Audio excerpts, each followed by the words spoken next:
Shalom, salam sukacita untuk kita semua, amin. Amin. Kita kembali berjumpa dan kita bisa beribadah.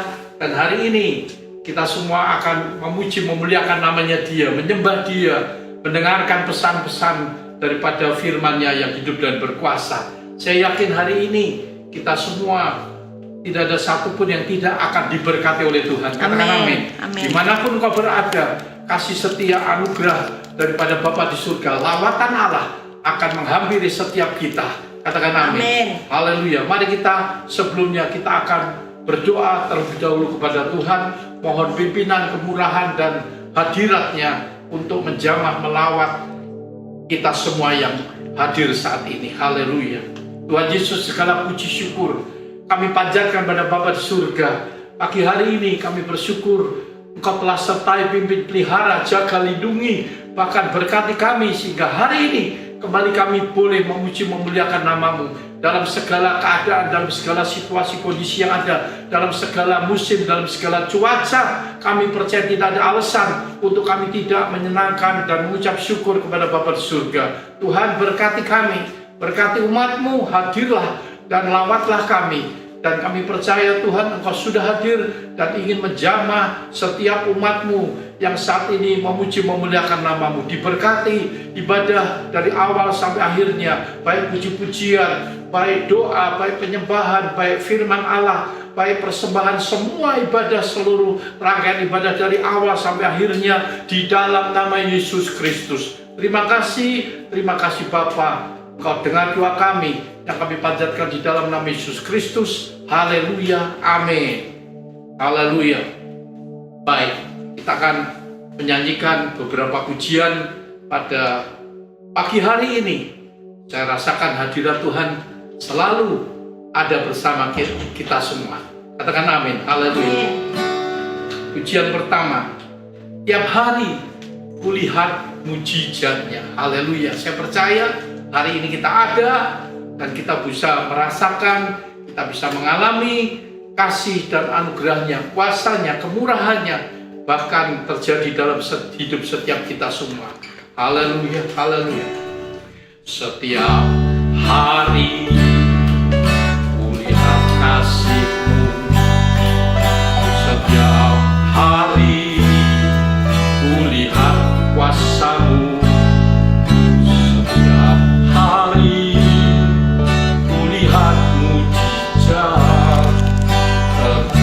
Dalam hidupku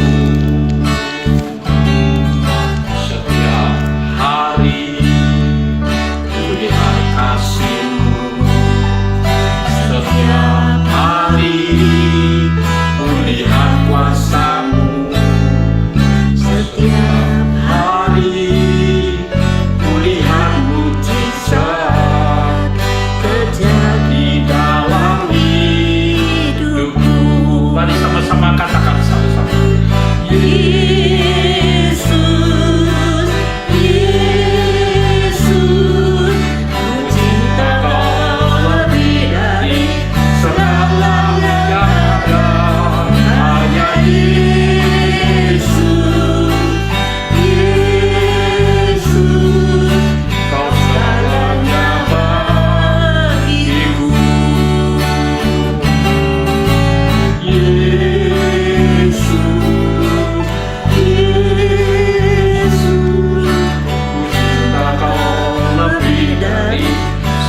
kasih.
Setiap hari kita melihat kasih-Nya.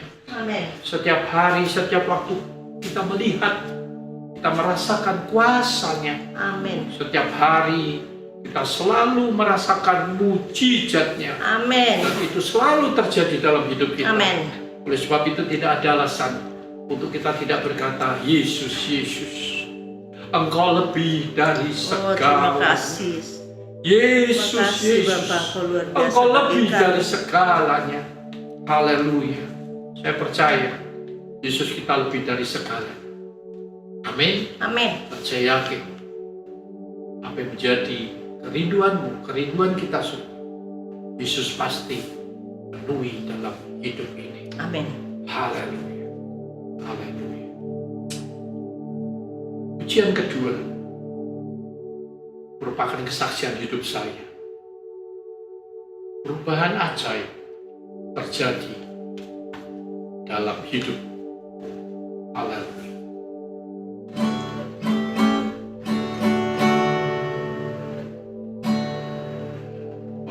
Perubahan ajaib terjadi padaku sejak Yesus di hatiku. Dan harapan penuh sejak Yesus di hatiku, sejak Yesus di hatiku, sejak Yesus di hatiku, hidupku berubah menjadi berarti, sejak Yesus di hatiku.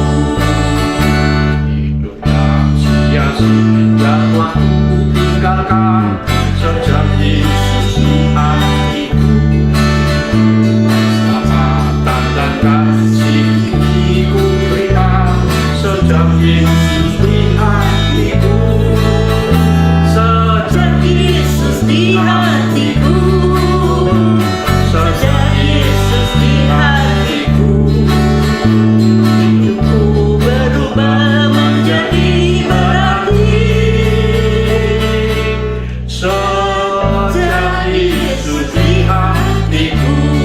ketiga, sekarang melangkah dengan sukacita sejak Yesus di hatiku, ada keraguan dalam pengharapan sejak Yesus di hatiku, sejak Yesus di hatiku, sejak Yesus di hatiku. Berubah menjadi berarti sejak Yesus di hatiku.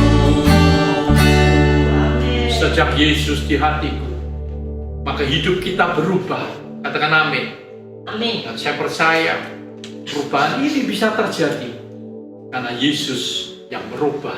Mungkin ada sifat-sifat kita, kelemahan kita, kekurangan kita, segala hal yang buruk yang mungkin kita lakukan dalam hidup ini. Tapi sejak kita mengenal Dia sebagai Tuhan dan Juru Selamat, sejak Yesus masuk dalam hati kita, menjamah kita, berdiam dalam hidup kita, saya percaya harusnya pasti ada perubahan yang menyenangkan hati Bapa dan menjadi berkat bagi setiap orang. Nama Tuhan dipermuliakan. Mari kita menyanyikan kor ini sambil kita berdiri dengan penuh sukacita, penuh kegirangan. Ya, mari kita bertepuk tangan. Haleluya. Sejak Yesus di hatiku, sejak Yesus di hatiku, berubah menjadi bahagia. Sejak Yesus di hatiku, sejak Yesus di hatiku, sejak Yesus di hatiku, berubah menjadi sejak Yesus di hatiku.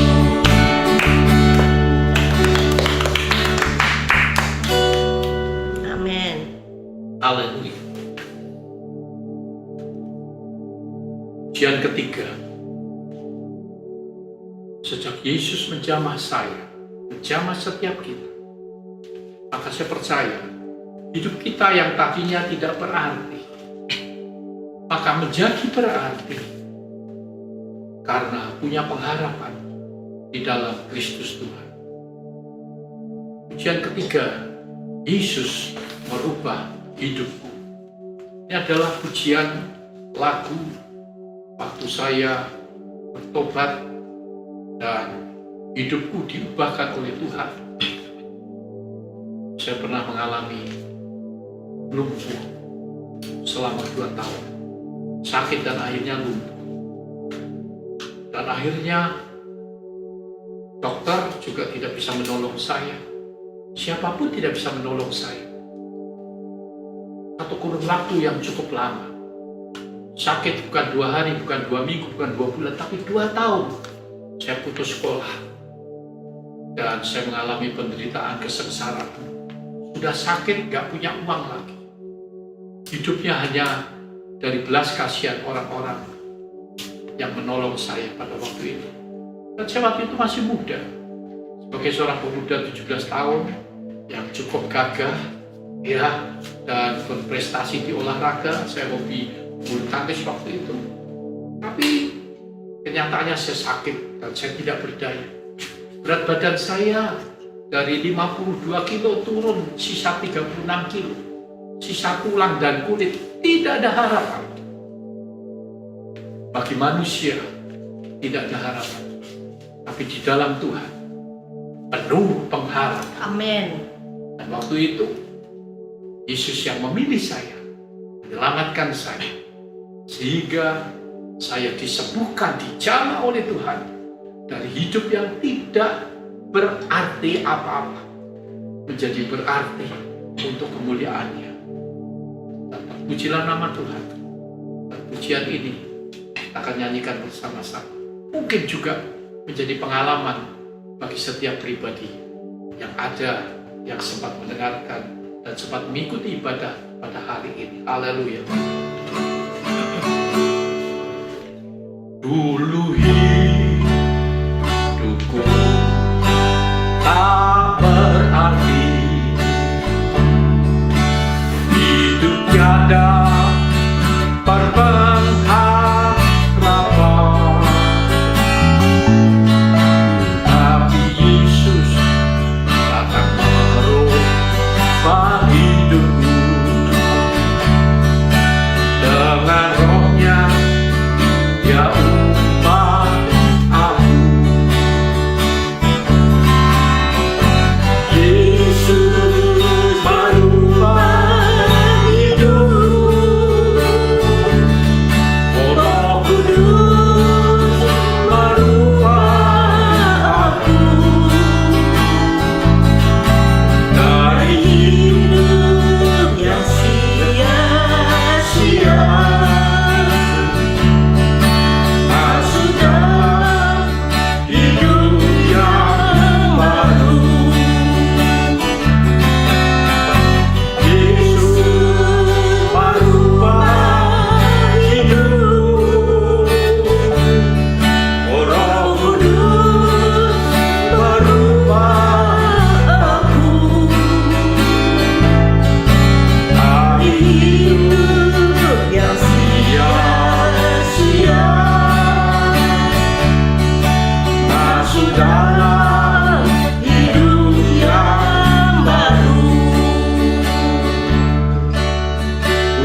Saat itu umur saya 17 menjadi 19 tahun.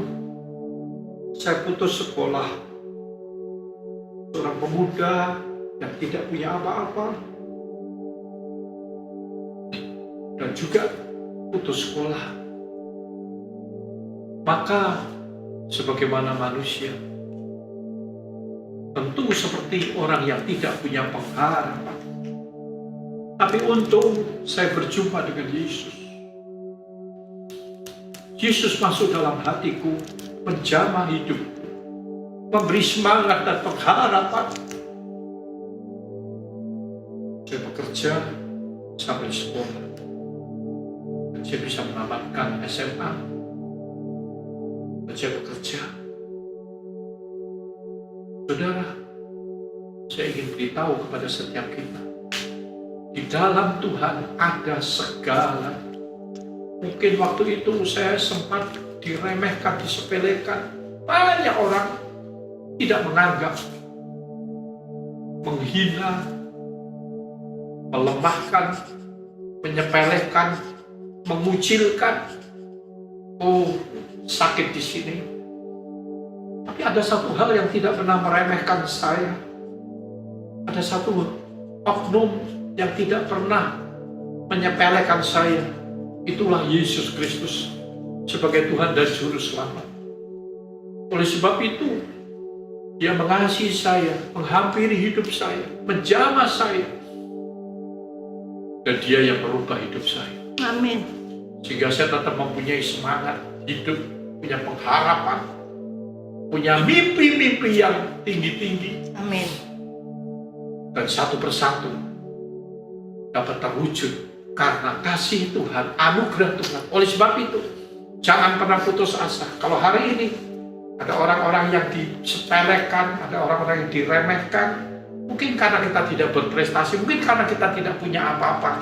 Jangan putus asa, jangan kecewa, jangan marah.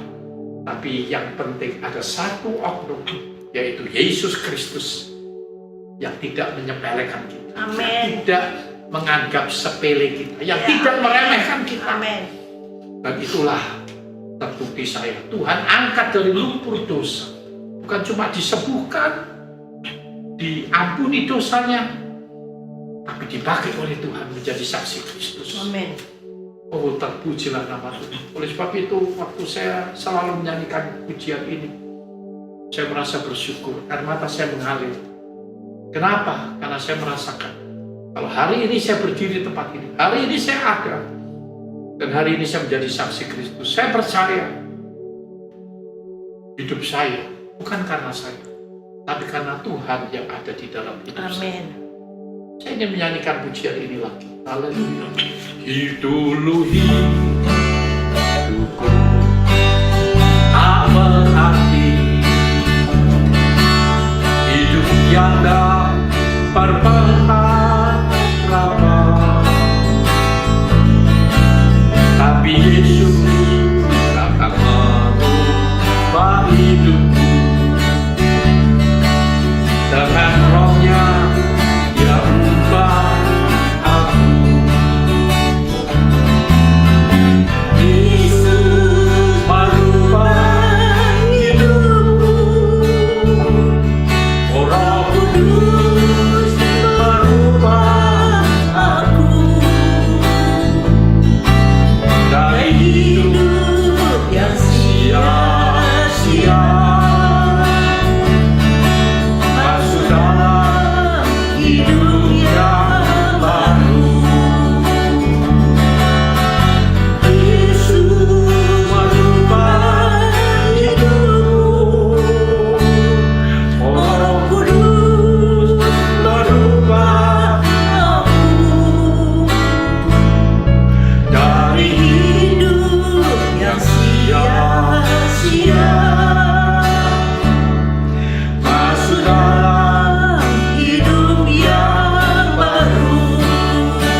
Hidup yang sia-sia adalah sebuah kehidupan yang tidak mengenal Dia sebagai Tuhan dan Juru Selamat.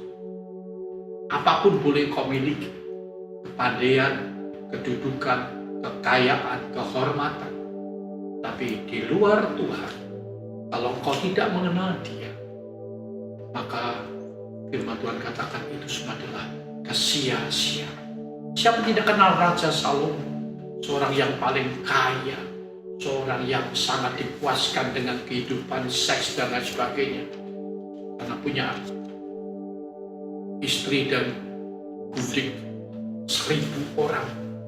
Saya percaya tidak ada orang yang menandingi dia, kekayaannya, kehormatannya, tahtanya sebagai raja. Tapi dia katakan semuanya itu adalah kesia-siaan. Hari ini, kalau dalam hidup saudara belum ada sebuah keputusan di mana engkau hidup saat ini hanya sementara, kita hidup hanya sementara. Oleh sebab itu, cepat datang kepada Dia, maka hidupmu yang sia-sia akan berarti Amin. di tangan Tuhan. Amin. Supaya apa yang engkau miliki, apa yang engkau diberkati, menjadi berguna bagi banyak orang. Amin. Pandaiankah, kekayaankah, apa saja, tapi di dalam Yesus, maka itu akan berarti. Amin. Itu sesuatu yang indah dan memuliakan nama Tuhan, dan juga menjadi berkat bagi banyak orang. Tuhan dimuliakan. Haleluya. Haleluya. Sebagai pujian terakhir, sebelum kita dengar firman, saya percaya setiap kita sedang dijamah oleh Tuhan. Haleluya. Yesus jamah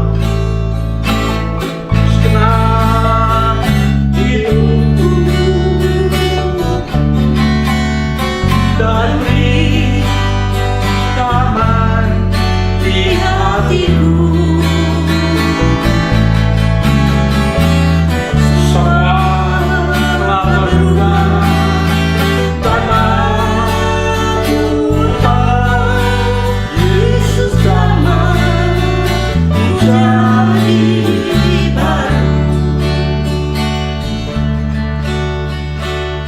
Tertindih dengan beban berat,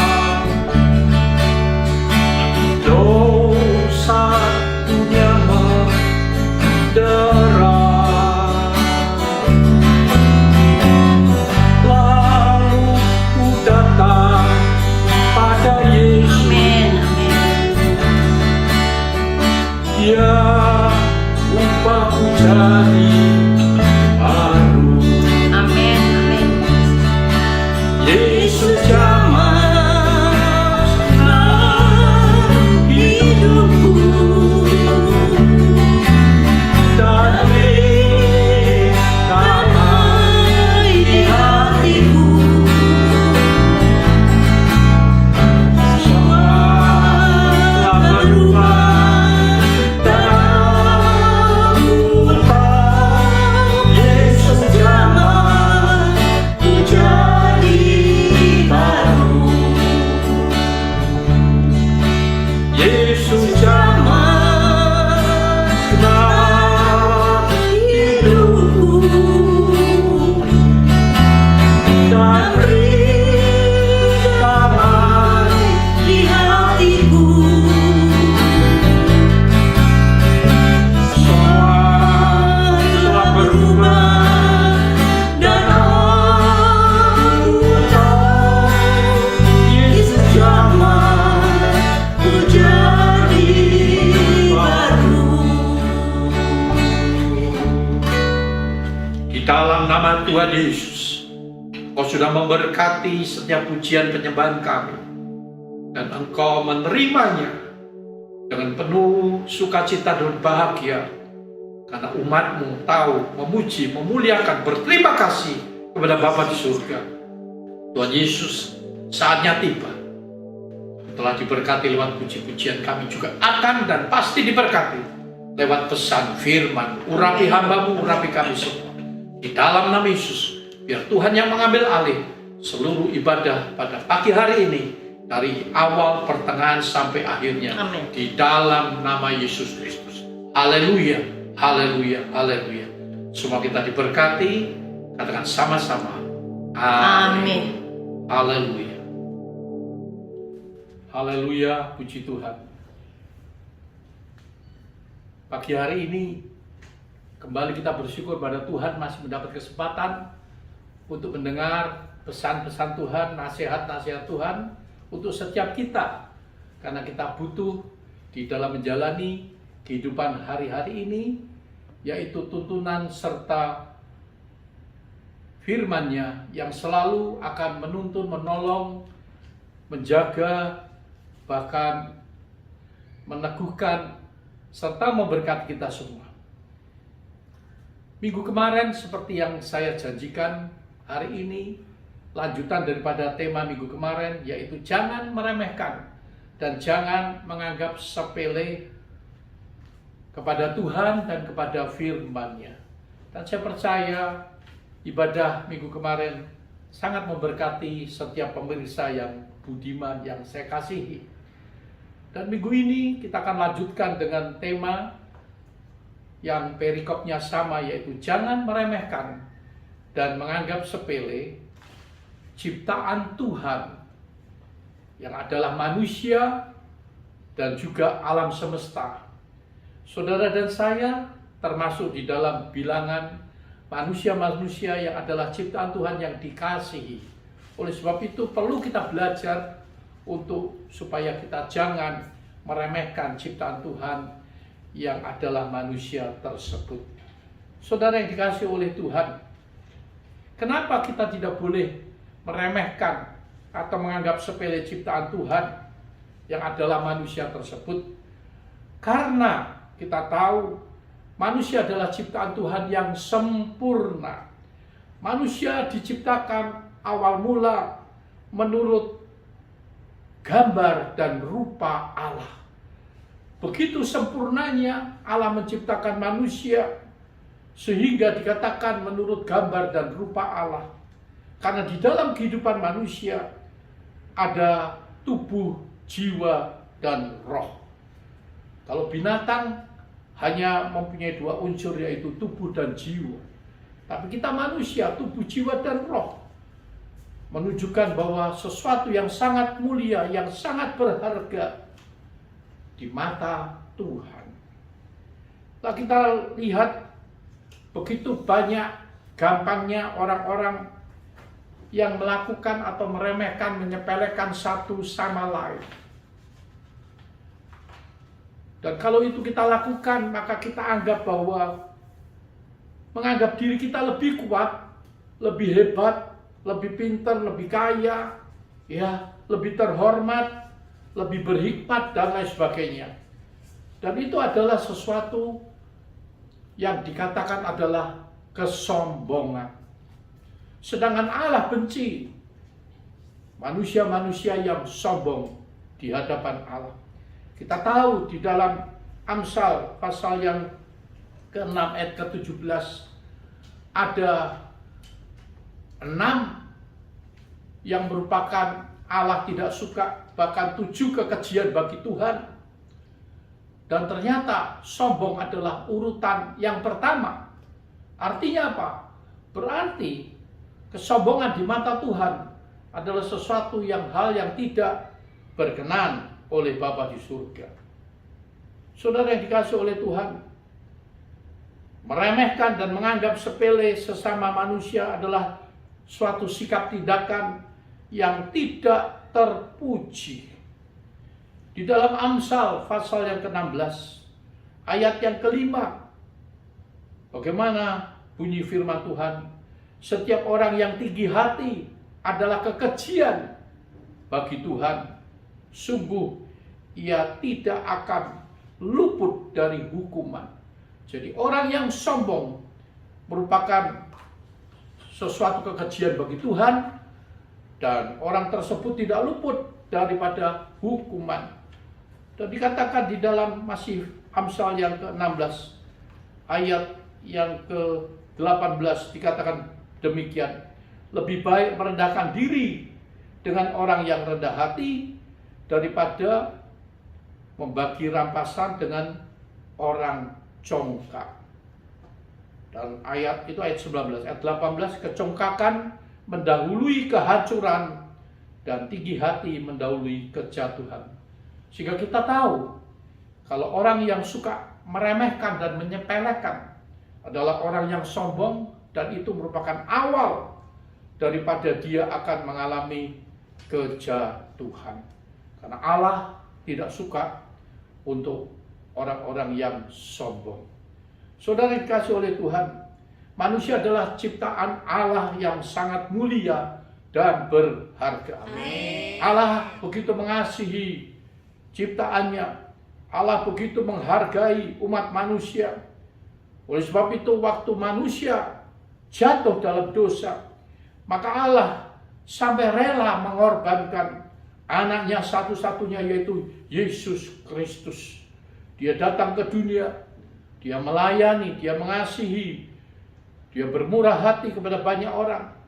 Tapi visi daripada Bapaknya, maka dia harus taat melakukannya, yaitu mati untuk menebus dosa umat manusia lewat kayu salib. Karena kita tahu dosa tidak dapat diampuni begitu saja kecuali lewat pengorbanan Yesus Kristus. Darahnya tertumpah di atas kayu salib. Saudara, suatu pengorbanan yang tiada duanya. Mengapa Allah begitu menghargai dan mengasihi umat manusia yang adalah ciptaannya? Saudara, firman Tuhan katakan, apa untungnya kalau manusia memperoleh seluruh dunia ini dengan segala kemewahan dan kekayaannya, tetapi jiwanya binasa. Oh, harga satu jiwa lebih besar, lebih berharga dari semua yang ada di dunia ini.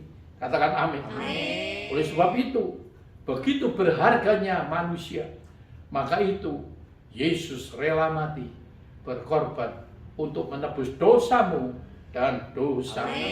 Sehingga harusnya kita menuju kepada kebinasaan, tapi kita beroleh anugerah, yaitu keselamatan, hidup kekal, tinggal bersama-sama Bapa di surga.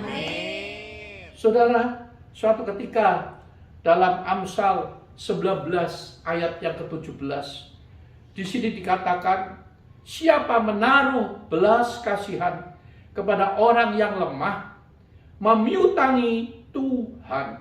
Sekali lagi, siapa menaruh belas kasihan kepada orang yang lemah, memiutangi Tuhan, dan Tuhan akan membalas perbuatan itu. Saudara, hanya satu ayat yang disebutkan di sini, bahwa bagaimana manusia kok bisa memiutangi Tuhan. Tuhan yang punya segalanya, tapi kok bisa Tuhan yang berhutang pada manusia. Manusia memiutangi Tuhan. Ternyata itu terjadi kalau kita menaruh belas kasihan kepada setiap orang. Amin. Artinya apa? Menaruh belas kasihan kepada orang yang lemah. Orang yang lemah dalam arti segala hal. Mungkin lemah ekonominya, mungkin lemah fisiknya, mungkin lemah pikirannya, mungkin lemah karena faktor usia yang sudah lanjut usia.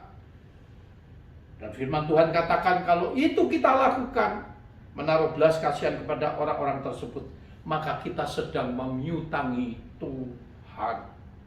Saudara, belas kasihan artinya apa? Artinya orang yang suka menolong, orang yang suka memberi bantuan, orang yang suka memperdulikan, care, memperhatikan, orang yang suka berkorban, orang yang suka murah hati kepada ciptaannya, yaitu Allah sendiri. Karena pada waktu kita berbuat demikian, kita sedang menghormati dan menghargai kepada Tuhan yang adalah Sang Pencipta itu sendiri. Amin. Katakan amin. Amin. Oleh sebab itu, artinya begitu care-nya Tuhan kepada ciptaannya, sampai-sampai Tuhan mau pinjam atau dipinjami oleh manusia karena perbuatannya tadi. Saudara, maka itu jangan pernah kita meremehkan atau menyepelekan, karena kalau itu kita lakukan kepada ciptaannya, yaitu manusia, maka kita sedang menghina Tuhan. Berapa banyak kita melihat orang-orang yang berbuat demikian, maka Tuhan yang bela orang-orang tersebut, Tuhan yang permalukan orang-orang tersebut, bahkan ada yang dimusnahkan. Saya punya pengalaman pribadi, tapi saya tidak usah menceritakan. Tapi ini terjadi dalam hidup saya, kepada orang-orang yang melecehkan, yang meremehkan, yang menyepelekan. Kenapa? Karena kita adalah ciptaan Tuhan yang mulia. Amin. Dan yang berharga. Amin. Nah, hari ini saya akan memberi contoh betapa berharganya manusia di hadapan Tuhan sesuai dengan status sosial, ya, baik secara fisik yang sehat maupun secara fisik yang cacat. Kita tahu bahwa tidak ada manusia yang super segalanya, yang paling hebat. Katakan demikian. Setiap orang punya kekurangan dan kelebihannya masing-masing. Katakan amin. Amin. Termasuk orang yang cacat fisik sekalipun. Saya dapati begitu banyak orang yang cacat fisik tapi punya kelebihan yang saya tak punya, yang orang lain tak punya. Lah hari ini dalam Alkitab ada peristiwa yang ingin saya sampaikan kepada saudara supaya untuk memperjelas bagaimana manusia itu jangan menyepelekan satu sama lain. Walaupun mungkin status sosialnya ada di bawah kita, ya, dan lain sebagainya. Tapi kita tidak boleh, karena dia pun adalah ciptaan Tuhan yang luar biasa. Amin. Mari kita sama-sama melihat di dalam kebenaran firman Allah sebuah peristiwa di dalam 2 Raja-Raja. Haleluya. 2 Raja-Raja pasal yang ke-5. Di situ diceritakan tentang Naaman yang disembuhkan. Naaman adalah panglima Raja Aram. Adalah seorang yang terpandang di hadapan tuannya dan sangat disayangi. Sebab itu oleh Tuhan telah memberikan kemenangan kepada orang Aram. Tetapi orang itu seorang pahlawan tentara, tapi sakit kusta. Saudara, jadi di sini diceritakan bahwa Naaman itu adalah seorang panglima tentara yang gagah perkasa, yang disegani, yang disayangi oleh raja dan rakyat. Kenapa? Karena dia memimpin peperangan dan dia selalu memenangkan peperangan tersebut, sehingga dia menjadi pahlawan di dalam negeri itu. Tapi sayangnya dia punya kelemahan, yaitu punya sakit kusta. Sakit kusta pada waktu itu merupakan orang yang sebetulnya tidak dianggap, orang yang hina, orang yang dikucilkan, disingkirkan, di mana orang tidak mau bergaul, ya, dianggap orang yang penuh dengan kutuk, ya. Dan satu ketika pada waktu peperangan terjadi, ada orang-orang yang ditawan. Dan di sini diceritakan bahwa ada seorang perempuan dari negeri Israel yang menjadi tawanan daripada raja tersebut. Dan wanita atau perempuan ini menjadi pelayan daripada istri Naaman. Artinya wanita ini, pembantu ini, pelayan ini bekerja kepada keluarga Naaman. Nah, dia tahu bahwa tuannya walaupun gagah perkasa, dihormati, disegani, dikagumi, ditakuti, tapi ada kekurangan, yaitu sakit kusta yang dideritanya. Maka Alkitab berkata di dalam 2 Raja-Raja menceritakan pasal yang ke-5 secara keseluruhan. Ayat yang ke-3, berkatalah gadis itu pada nyonyanya, sekiranya tuanku menghadap nabi yang di Samaria itu, maka tentulah nabi itu akan menyembuhkan dia dari penyakitnya. Rupanya pelayan ini pernah dengar bahwa ada seorang nabi di Samaria yang bernama Elisa. Maka nabi ini sering menyembuhkan orang-orang yang sakit. Dan hal ini disampaikan kepada nyonyanya. Singkat cerita, lalu segera didengar oleh Elisa, abdi Allah, bahwa rupanya Naaman akan diutus untuk datang kepada dia dan untuk didoakan supaya sembuh. Ayat yang ke-9, kemudian datanglah Naaman dengan kudanya dan keretanya, lalu berhenti di depan rumah Elisa. Ya, Naaman pergi dengan kereta, dengan rombongan, dan dia berhenti di depan rumah Elisa. Elisa ternyata tidak keluar. Elisa menyuruh seorang suruhannya kepadanya, pergilah mandi 7 kali dalam sungai Yordan, maka tubuhmu akan pulih kembali sehingga engkau menjadi tahir. Saudara, Elisa tidak menemui Naaman, tapi dia menyuruh pelayan juga, pembantunya, pekerjanya, untuk kasih tahu kepada itu Naaman, kamu pergi mandi 7 kali di sungai Yordan, maka engkau pasti akan sembuh, engkau akan tahir. Begitu diperlakukan demikian, apa yang terjadi? Naaman marah. Naaman pergi sambil gusar, sambil berkata, aku sangka bahwa setidaknya ia datang keluar dan berdiri memanggil nama Tuhan Allahnya, lalu menggerak-gerakkan tangannya di atas tempat penyakit, dan dengan demikian menyembuhkan penyakit kustaku. Bukankah Abana dan Parpar sungai di Damsyik lebih baik daripada segala sungai yang ada di Israel? Bukankah aku dapat mandi di sana dan menjadi tahir? Kemudian berpalinglah ia dan pergi dengan panas hati. Saudara, diperlakukan demikian, maka ini Naaman, dia gusar, dia marah. Ya, seperti yang tadi saya sampaikan, bahwa bukankah ada sungai yang lebih bersih, lebih baik, dan dia bisa membenamkan diri di situ dan menjadi sembuh. Kenapa harus sungai yang ada di Israel? Kira-kira demikian. Pada waktu dia mau pulang, maka kembali ada pegawai-pegawai atau pengawal-pengawal daripada tadi Naaman menyampaikan kepada dia, Bapak, seandainya Nabi itu menyuruh perkara yang sukar kepadamu, bukankah Bapak juga akan melakukannya? Apalagi sekarang ia hanya berkata padamu, mandilah dan engkau akan menjadi tahir. Saudara, waktu diingatkan oleh kembali kepada pelayan, kepada pegawainya, dia juga ngeh, iya, kenapa aku harus marah?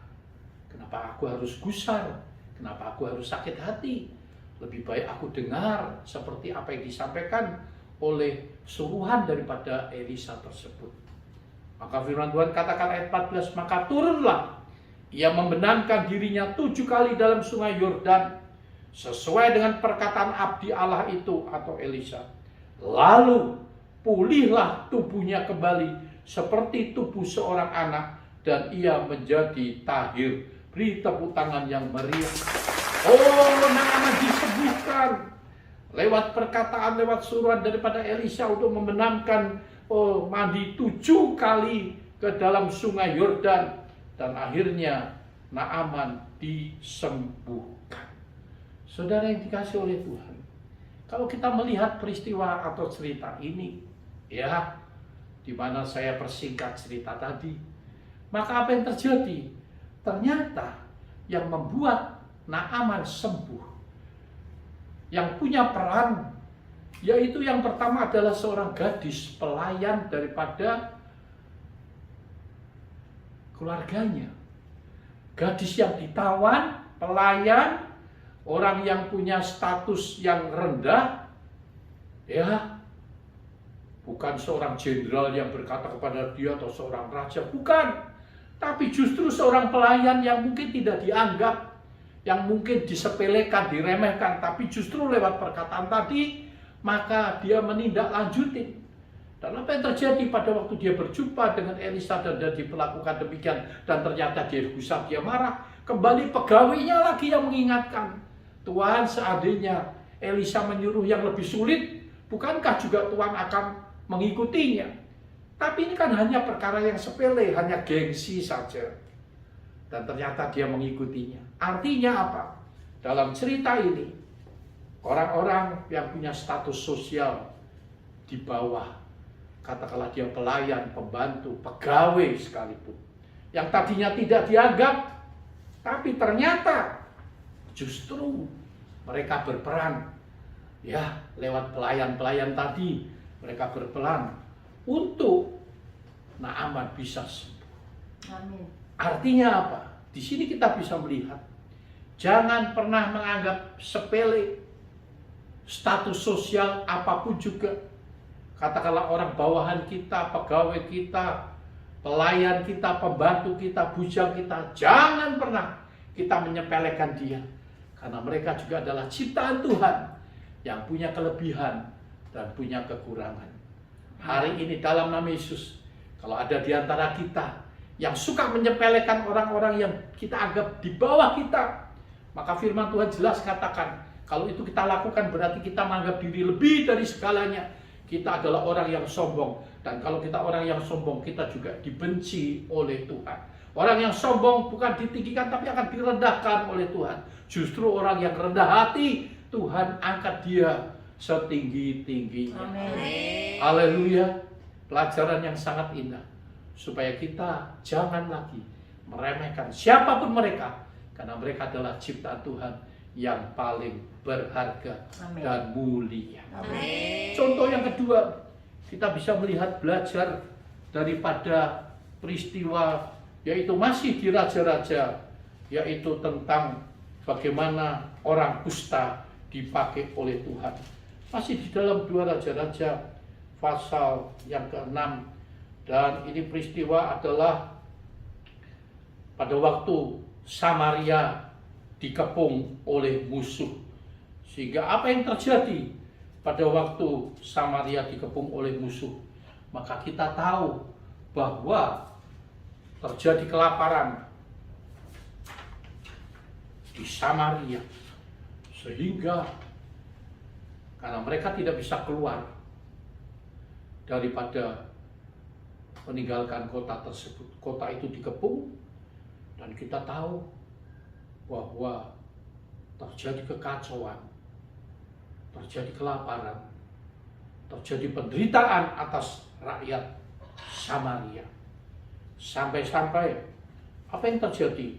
Suatu ketika maka datanglah seorang perempuan mengadukan persoalannya kepada raja. Dia bilang, "Raja, hari ini berilah anakmu supaya kita makan." Ya, di dalam 2 Raja-Raja ayat yang ke-28. Bertanyalah raja kepadanya, "Ada apa?" Jawab perempuan itu. Perempuan ini berkata kepadaku, "Berilah anakmu laki-laki supaya kita makan dia pada hari ini, dan besok kita akan makan anakku laki-laki."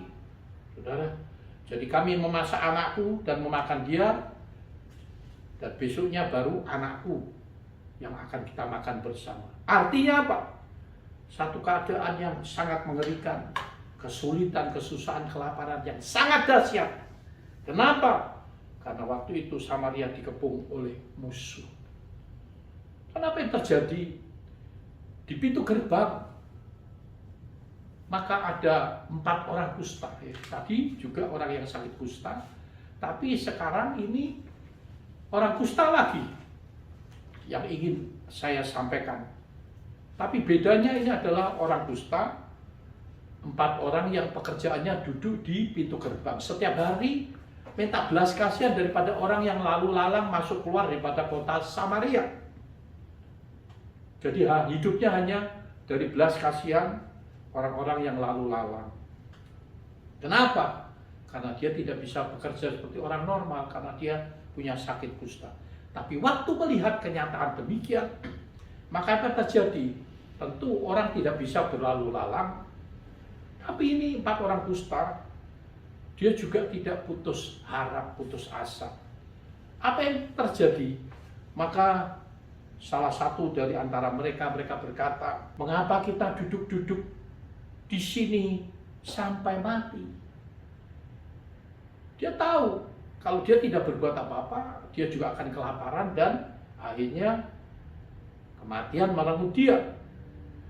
Jika kita berkata, baiklah kita masuk ke kota, padahal dalam kota ada kelaparan, kita akan mati di sana. Dan jika kita tinggal di sini, kita juga akan mati juga. Jadi sekarang, marilah kita menyeberang ke perkemahan tentara Aram. Jika mereka membiarkan kita hidup, kita akan hidup. Tetapi jika mereka mematikan kita, kita akan mati. Saudara yang dikasih oleh Tuhan, apa yang terjadi? Maka di dalam 2 Raja-Raja pasal yang ke-7, saudara boleh membaca secara lengkap, tapi saya hanya ingin menyingkat saja cerita tersebut. Maka teman-temannya meresponi usulan daripada teman yang kusta tadi. Iya, benar juga. Kalau kita duduk-duduk di sini, kita juga akan mati. Kenapa tidak ada orang yang lalu lalang untuk memberi sedekah kepada kita, memberi uangkah, memberi makanan, memberi pakaian, dan lain sebagainya. Nah, baiknya gimana? Nah, kalau kita masuk ke dalam kota, kembali ke dalam kota, di sana ada kelaparan, kita juga akan mati. Tapi masih ada satu jalan keluar. Bagaimana kalau kita menyeberang ke tempat musuh? Kalau kita menyeberang ke tempat musuh, kita bisa mati kalau musuh mematikan kita. Tapi kalau dia tidak mematikan kita, kita justru akan hidup. Dan apa yang terjadi? Luar biasa. Maka mereka sepakat kompak. Ayat yang kelima, ya, dari 2 Raja-Raja pasal yang ke-7. Lalu pada waktu senja, ya, pada waktu matahari belum terbit, bangkitlah mereka masuk ke tempat perkemahan orang Aram. Tetapi ketika mereka sampai di pinggir tempat perkemahan orang Aram itu, tampaklah tidak ada orang di sana.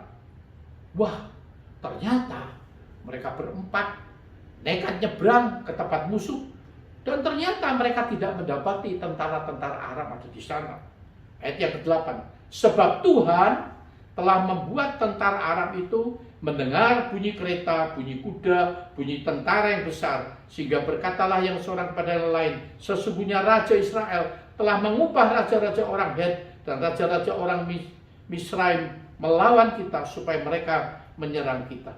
Karena itu bangkitlah mereka melarikan diri pada waktu senja dengan meninggalkan kemah dan kuda, keledai mereka serta tempat perkemahan itu. Dengan begitu saja mereka melarikan diri menyelamatkan nyawanya.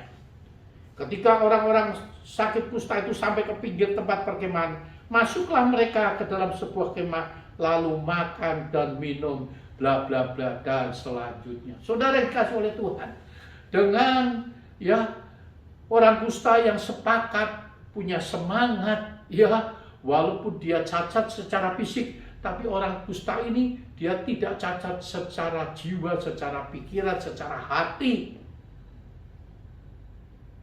Maka dengan dia melakukan hal yang demikian, Allah sangat menghargai, Allah mengasihi, dan Allah menyertai orang kusta tersebut, sehingga musuh dibuat lari tunggang langgang.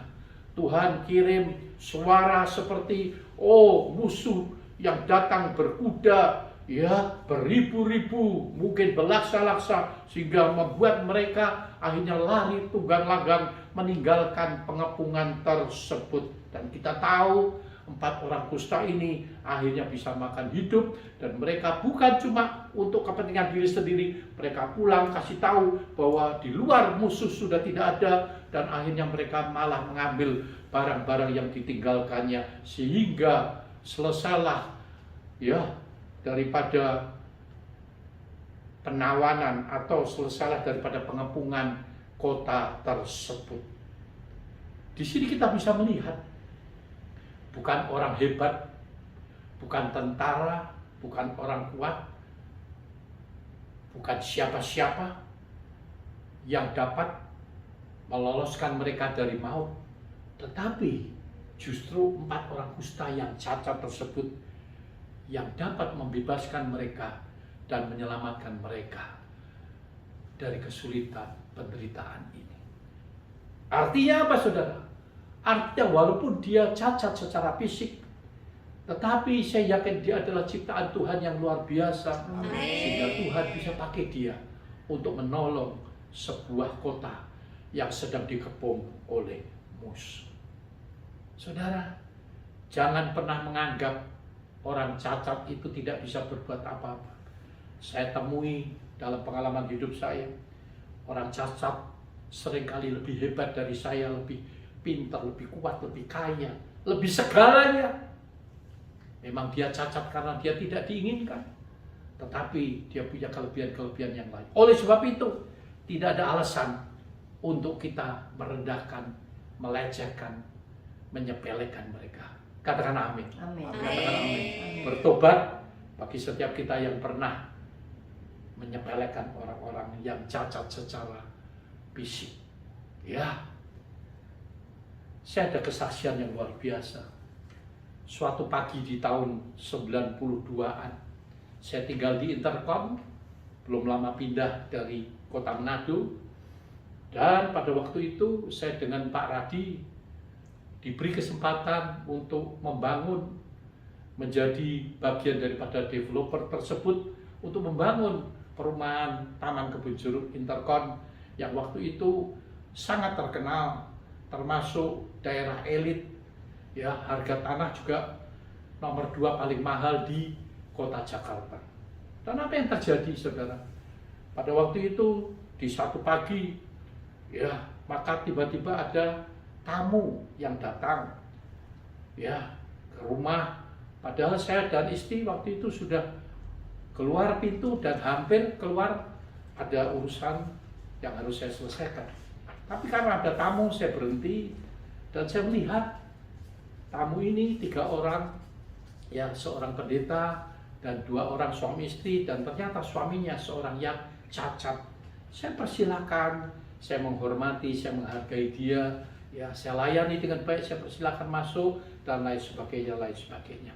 Akhirnya dia tahu bahwa saya sedang membangun di daerah tersebut. Dia kepengen lihat apa sih rumah-rumah yang dibangun dan lain sebagainya. Dia ingin lihat, karena dia orang dari luar kota, dia ingin lihat kompleks perumahan Intercon yang waktu itu sangat terkenal. Singkat cerita kami ajak keliling, ya, dan akhirnya kami ajak makan juga, makan siang dan lain sebagainya. Setelah mereka pulang, maka apa yang terjadi, saudara? Tahu-tahu saya dapat telepon setelah dia sampai di kotanya, dia telepon saya, dia tanya berapa tanah di situ per meter, berapa harga rumah yang tadi saya lihat dan lain sebagainya. Saudara, dalam hati saya, kamu belum tahu ini tanah mahal sekali di sini, rumah juga mahal, ya. Tapi saya tidak punya negative thinking, saya tetap punya positive thinking, dan saya percaya Tuhan yang mengirim dia. Karena waktu itu saya sedang mengalami cash flow yang lagi kesulitan sekali di tahun itu. Itu adalah krisis yang pertama yang pernah terjadi di Indonesia, sehingga bunga bank melonjak sampai 4-50%. Sudah dikasih oleh Tuhan. Singkat cerita, dia tidak tawar dan dia langsung kepingin beli.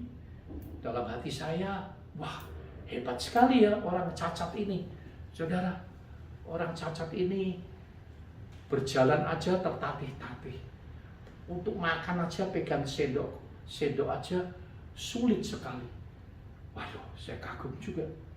Tapi karena uang belum masuk di rekening saya, jadi Ya, saya tetap syukuri. Semoga aja terjadi. Sudah tahu. Maka dia langsung minta nomor rekening saya, dan dia langsung kirim uang kepada saya, dan jumlahnya sangat besar. Saya sampai terkagum-kagum. Wah, nggak tawar. Dia langsung kirim uang padahal baru kenal pertama kali. Saudara, benar-benar Tuhan yang kirim, Tuhan yang pakai ini orang cacat. Singkat cerita, bukan cuma satu kapling, dua kapling, satu rumah, dua rumah. Lebih daripada itu, dia membeli dengan harga cash, tunai. Di mana saat itu sedang kekeringan terjadi, sedang kesulitan terjadi. Seperti krisis seperti saat ini melanda dunia. Saudara, orang cacat bisa dipakai Tuhan untuk menolong siapapun. Kalau Tuhan mau, katakan amin.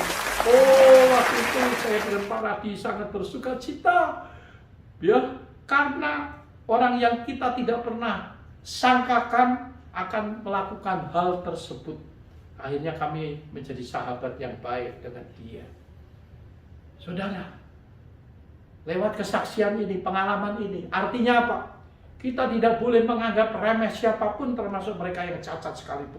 Seandainya saya cuma melihat sebelah mata kepada dia, kamu orang cacat, pakai pakaiannya pun sederhana, kaos kakinya pun ya lubang, saudara, maaf ya, saudara, benar-benar ini terjadi. Tetapi ternyata dia bisa menolong kita. Akhirnya kita bisa survive lagi. Oleh sebab itu, jangan pernah meremehkan orang-orang yang cacat secara fisik sekalipun, karena dia adalah ciptaan Tuhan. Dan ternyata dia adalah orang yang kaya, yang diberkati Tuhan. Cinta Tuhan luar biasa. Beri tepuk tangan yang meriah. Haleluya, haleluya, haleluya. Saudara yang dikasihi oleh Tuhan, saya percaya hari ini pesan Tuhan lewat firman yang telah saya sampaikan, ada dua hal yang ingin saya sampaikan. Bagi siapa yang pernah menyepelekan ciptaan Tuhan, mari kita nanti akan berdoa dan minta ampun kepada Tuhan, ya, supaya kita tidak mengulangi hal tersebut. Karena orang yang melakukan hal itu adalah orang yang sombong, dan itu merupakan kekejian bagi Allah, dan Allah benci orang yang sombong. Yang kedua, siapa yang menjadi korban, yang pernah dilecehkan, pernah diremehkan, pernah disepelekan, pernah dihina, pernah dikucilkan, pernah pokoknya membuat hati ini sakit.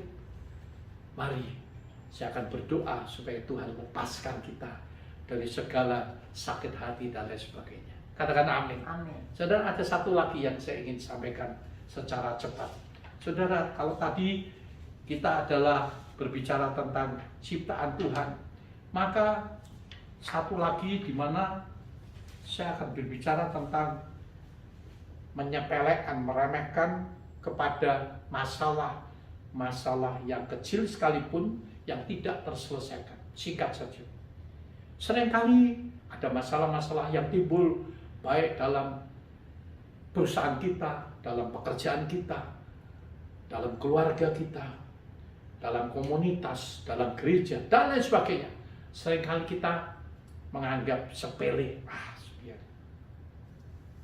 Bahkan termasuk sakit yang sedikit-sedikit kita meremehkan, kita menganggap urusan kecil, biar. Saudara, hal-hal yang kecil yang tidak diselesaikan dengan secara cepat, secara baik, secara bijaksana, akan menjadi bumerang bagi kita.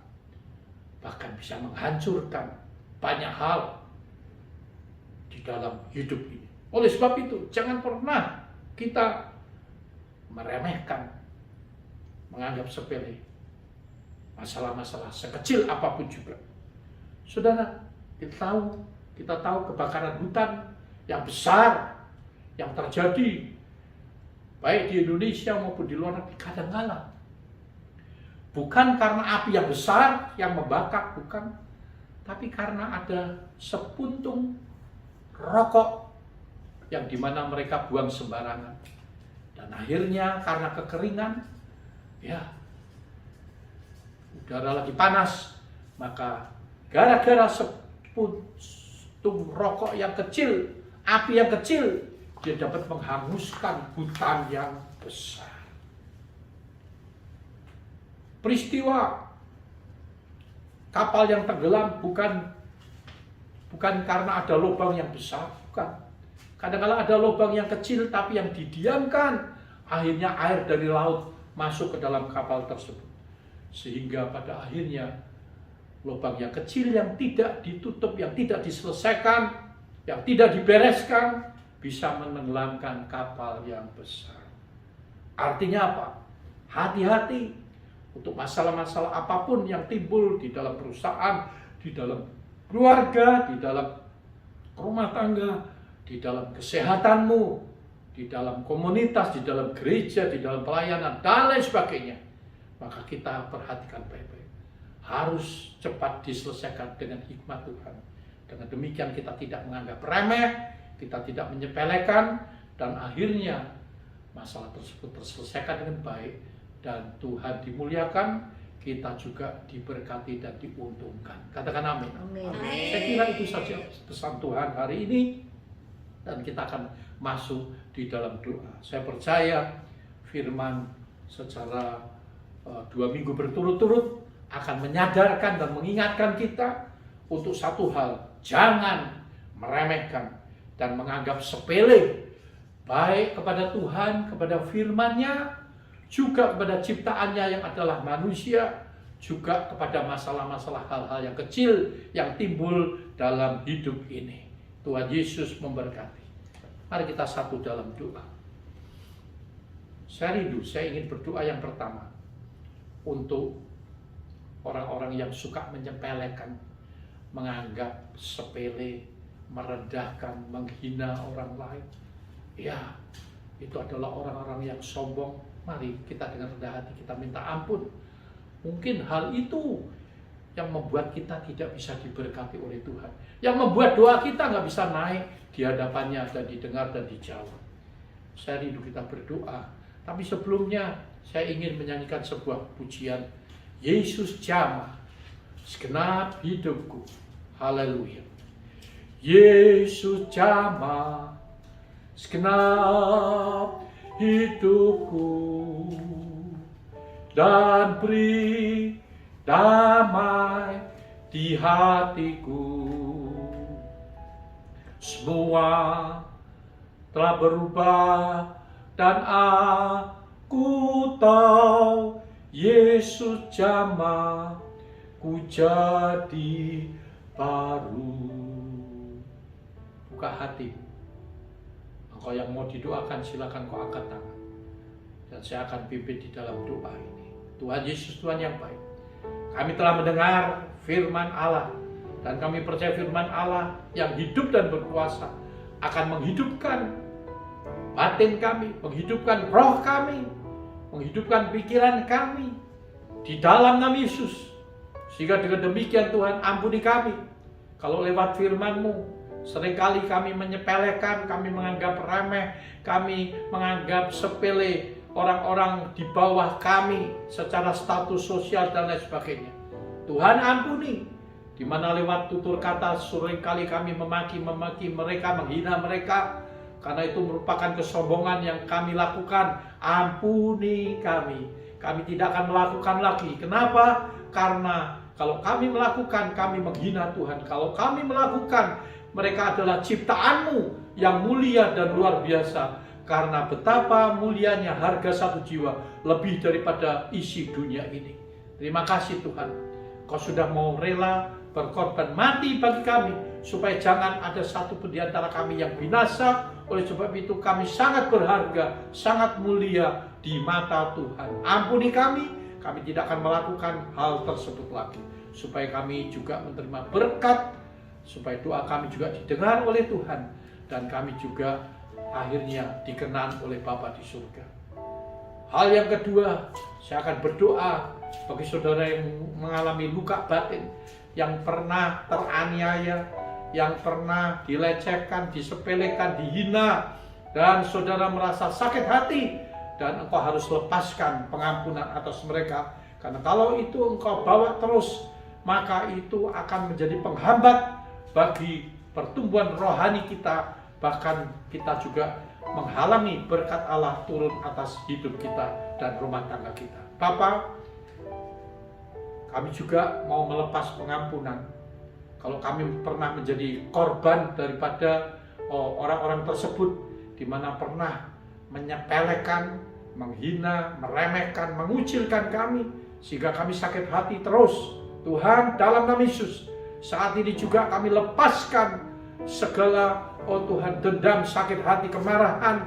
Dan kami percaya Tuhan, Engkau telah mengampuni hamba, Engkau juga pasti mengampuni mereka yang bersalah. Terpujilah nama-Mu, kami percaya kami akan diberkati, doa kami didengar oleh Tuhan, dan kami menyukacitakan hati Bapa karena kami telah melakukan firman. Bapa, kami juga berdoa, kalau ada masalah-masalah kecil yang belum terselesaikan atau belum kami selesaikan, biarlah lewat diingatkan firman Tuhan pada pagi hari ini, kami akan segera menyelesaikannya. Baik di dalam perusahaan, di dalam karir, di dalam komunitas, di dalam gereja, di dalam rumah tangga. Beri hikmat akal budi untuk kami menyelesaikan dengan bijaksana dan takut akan Tuhan. Terima kasih. Saatnya tiba, kami umat-Mu juga ingin memberikan persembahan, baik kolektor, persepuluhan, diakonia, ucapan syukur, apapun persembahan itu dalam nama Yesus. Kami percaya Tuhan memberkati roti makananmu, air minummu, kesehatanmu, keluargamu, usahamu, pekerjaanmu, studimu, apapun yang kau kerjakan berhasil. Bahkan engkau diberkati kesehatanmu, dijaga, dilindungi daripada COVID-19 dan lain sebagainya. Terima kasih Bapa. Kami berdoa untuk bangsa dan negara. Kami percaya Tuhan tetap menjaga, melindungi, menolong, ampuni kalau rakyat kurang taat dan sering menyepelekan hal-hal yang penting, yang dimana saat ini kami harus selalu memakai protokol kesehatan di dalam hidup yang sedang melanda, pandemi yang sedang melanda dunia dan melanda negara kami. Tuhan, beri kami roh ketaatan supaya kami juga dikenan oleh Bapa. Terima kasih. Akhirnya Tuhan, Engkau memberkati setiap umat-Mu. Mari kita mengangkat kedua tangan. Terimalah berkat urapan dari Bapa di surga. Tuhan memberkati engkau dan melindungi engkau. Amin. Tuhan menyinari engkau dengan wajahnya dan memberikan kepadamu kasih dan anugerahnya. Amin. Tuhan menghadapkan wajahnya kepadamu serta memberi engkau damai, sejahtera, sukacita, anugerah dari Allah Bapa, kasih sayang dalam Tuhan kita Yesus Kristus, persekutuan bersama Roh Kudus yang terus tinggal menyertai kami pagi ini bahkan sampai selama-lamanya. Sekali percaya Yesus, cinta Yesus untuk selama-lamanya, kami tetap setia kepadamu di dalam nama Tuhan Yesus Kristus. Semua kekasih Tuhan beriman, diberkati, katakan sama-sama amin. Shalom, selamat pagi, sampai berjumpa minggu depan. Tuhan Yesus memberkati kita semua. Haleluya.